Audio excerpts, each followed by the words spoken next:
Finding an office chair that's actually comfortable can make you feel a bit like Goldilocks. But if you are one of the 4 million office workers who fall outside the middle range in size, and that's below the 5th percentile or above the 95th, finding a chair that fits has been close to impossible.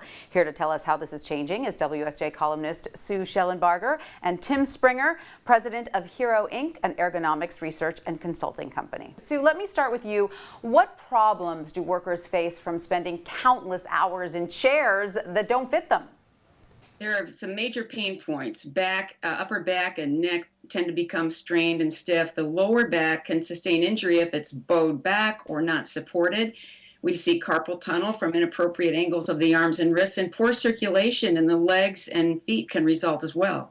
And yet so often they suffer in silence. Tim, how important is it that the furniture we use actually fits our bodies? Do we work more efficiently? Well, certainly. Goodness of fit is one of the goals of ergonomics. And if the devices or the environment that you're using doesn't fit, then it does affect your safety and your comfort and your performance. And speaking of safety and comfort, Sue, you found some very creative ways that people have resorted to fixing the problem on their own. Some of the short people I interviewed would scoot way forward and place one foot on the floor just to brace themselves on their chairs. Of course, putting a stool under the feet can help. Some sat on one leg at the conference table so they could elevate themselves to their peers' eye level.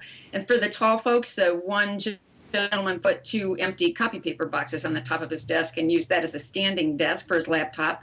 Another guy put wood blocks under the legs of his desk, or took a break and sat in a kneeling chair for a while. And of course, the lumbar pillow is always a help too to people both tall and short. And Tim, why are people resorting to this? I mean, are office managers not able to offer them the full range of chairs? I mean, I understand cost is related to it.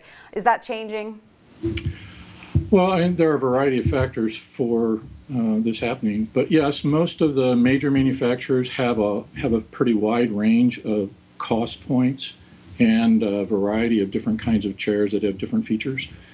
So it is possible to find among the products available chairs that will fit most people. The tendency towards standing and that sort of thing is to introduce variety and motion into work, and we move naturally. We just have to remember to move sometimes. Yes, I see a lot more desks being offered, the standing desks, so we can expect the chair variety to be offered as well. Yes, there are stools, or they're often called stools because they're taller, but there are taller chairs that you can either perch on or sit on when you're at a higher work surface. All right, sounds good. A lot of people will be welcoming those changes. Tim and Sue, thank you so much for that.